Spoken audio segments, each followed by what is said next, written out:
promote YouTube. Why? Couple different reasons. I like to keep it raw and real. Let's let a few people jump on here. Welcome to the channel. If you are just stumbling across my content, welcome. You're going to love it. Subscribe to the channel. All going to be good stuff. It's really all about how we can be better today than we were yesterday. Getting better every day in every way.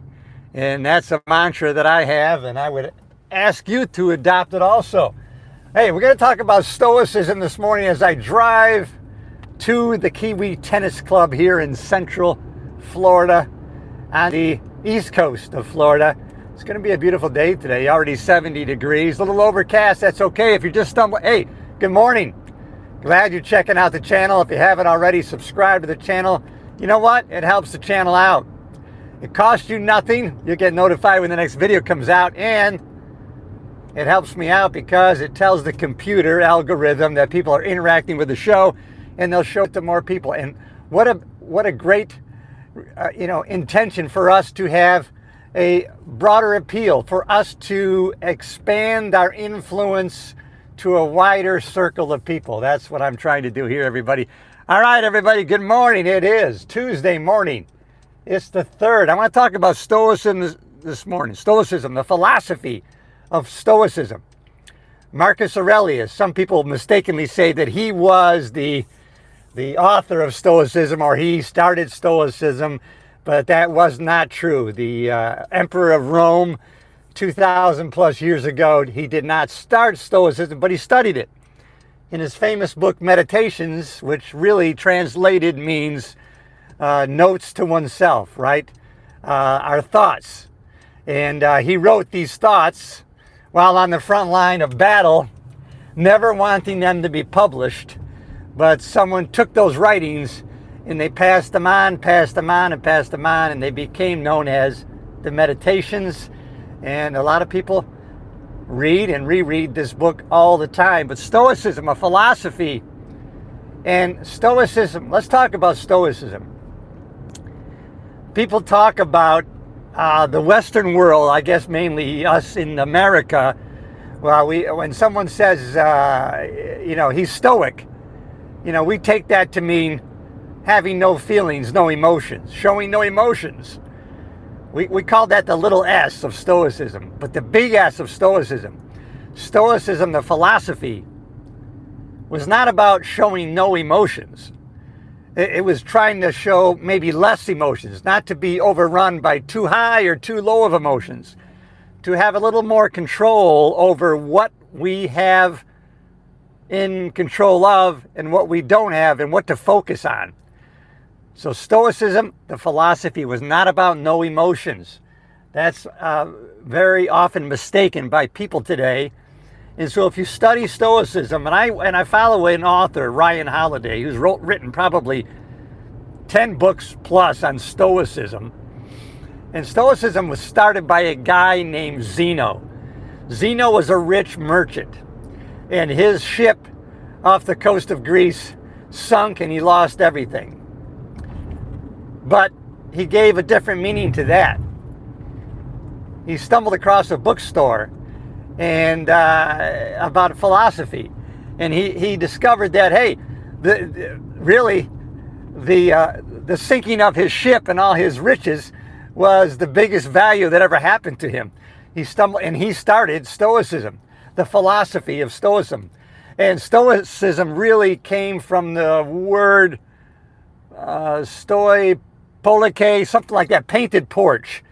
And really, it was from a porch in the center of Greece where people would get together and talk about life philosophy and how we think about life. And that's how Stoicism was born in Greece. And gradually it found its way into Rome, Italy. And Marcus Aurelius ended up adopting Stoic philosophy, and he studied it. And he really would often quote the works of Epictetus, who the first 30 years of his life, he was a slave. And he actually didn't write anything about his teachings. One of his students wrote down what he would teach. And that's how the philosophy of Epictetus became passed on. But Stoicism is not about having no emotions. It's more about controlling our emotions. Really, Stoics became angry, they were joyful, they were happy, they laughed, they were sad, they had despair. But the key was this. It wasn't that they didn't become angry. Stoics tried to practice the philosophy of not making a decision from a place of anger. Not to eliminate anger, recognize that you're angry and don't make a decision from that. That's really the wisdom of Stoicism. And hey, it's worthy studying. I'm telling you right now, it really is. And check out the books by Ryan Holiday, right? The obstacle is the way. Ego is the enemy. These are great books by Ryan Holiday, a great Stoic philosopher. And it really can help us going forward. And what I'm going to try to do in the Stoic sense today, I'm going to try something today, which is not to read your comments. I'm sorry. Normally, I like to read and acknowledge people who are commenting on my live broadcast here. But today, I'm going to practice a Stoic philosophy of not caring what the comments are. I'm going forward with, what I've wanted to put out here, regardless of the comments, plus or minus. Because if we give a lot of weight to the positive comments of what we are doing or saying, then we're going to give just as much weight to the negative comments to what people are saying. And we want to care less about people's judgments and opinions of us, and probably care more, we should, of our opinions and judgments of ourselves based on the wisdom that we brought from yesterday. Which reminds me, something that Ryan Holiday talked in one of his videos today. Check him out. I get no monetary credit. I get no credit whatsoever by steering you to wisdom. Check out Ryan Holiday. He has a lot of great YouTube videos and newsletters that he puts out on Stoicism. But something he said today really struck with me. I'm just going to pass. That's the one thing I'm going to pass on today. That's my one goal today is this. Hey, every day is day one. Right? Every day is day one. Today is day one of today or the rest of our lives. Every day is day one. Let's say yesterday was awesome. Yesterday was a great day. It has no effect on today other than if we examine our days at the end of the night. Okay, what was good about today? What did I learn from today? What was good that I can repeat? What went bad? What can I learn? So we can bring the wisdom and the learnings from yesterday towards today. But really, whether yesterday was bad or great is going to have no effect on how today's going to be, except for the wisdom and the learnings we bring forward today. Right? Other than that, this is day one of the rest of our lives. This is day one of today. Right? We start from where we are today. Every day we wake up, it's a renewing of our mind, it's a renewing of our life, and it's actually being born again. Every day we wake up, it's a new day. Isn't that exciting? It can be, if we give that meaning to it. That's the most important thing, the meaning that we can give to everything. It's not that the Stoics didn't like to recognize anger, frustration. It was that they wanted to. It wasn't that they weren't acknowledging something bad that happened. It wasn't that they were saying it was good they were divorced, the good that someone died. What they were recognizing was they could make it good. Whether it's good or bad is a decision we make on the meaning we give to it. So nothing outside that happens to us is good or bad, only what we think about it. The meaning that we give to it makes it good or bad. And I'll tell you, that's a point of wisdom right there, my friend. It's the meaning we give things. And God, I've been thinking about this book really frequently, and that's Man's Search for Meaning by Viktor Frankl, because it's such an example of perseverance, of preservation, self-preservation. Well, The book Man's Search for Meaning by Viktor Frankl. This guy was a psychologist. His philosophy in therapy was logotherapy, and it was about the meaning that we give to things. He was in the concentration camps. His family had been killed already, and here he was in the concentration camps, and he was watching a group of people as they committed suicide. He's watching another group of people in the camps who persevered, kept going, had hope, had future aspirations, and he realized, okay, he wanted to give meaning to everything that was happening to him to get him through the experience. So what he did was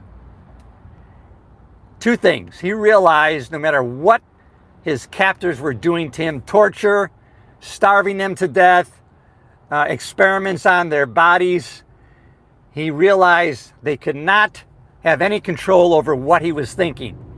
He had total control of his thoughts, no matter what they did to him. Number two, the meaning that he gave to what was happening, they had no control over that meaning. And what he did was, he started giving meaning and hope to what was happening. Everything that was happening to him in the concentration camps, he said, okay, I can use this. You know what? When I get out of here, he had future hope, right? Aspirations for what was going to happen in the future.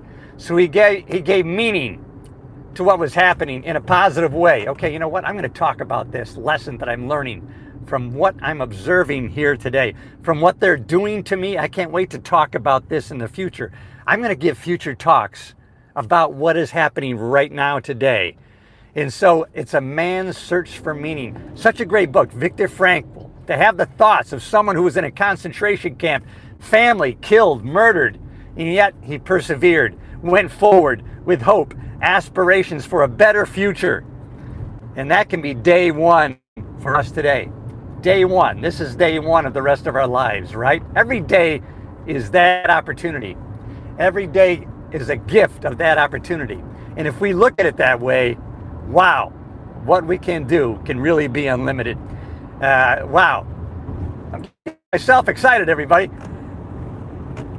Learning to be alone. That's kind of one of the things I'm learning through the challenges that I've been through this past year, right? Learning to be okay with ourselves, to be alone with our thoughts, and to look at that as a positive thing.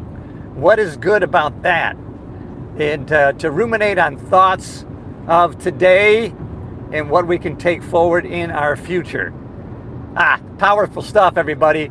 The power of thinking, and something we have total control over, how we think. Our brain does not think, but we can think. We can use our brain to think. We can think with our brain. I think I might have that messed up. I'm going to restudy that later. All right, everybody, if you haven't already, subscribe to the channel, and if you don't, that's okay. I'm not going to give any meaning to that. Either way, I'm putting out positive things today, positive vibrations today. I'm going to keep track of how I'm thinking, because I know my thinking is going to affect my emotions, which is going to convert to vibrations. And that vibrations is going to be magnetic to other people and places and things with similar vibrations. Like attracts like.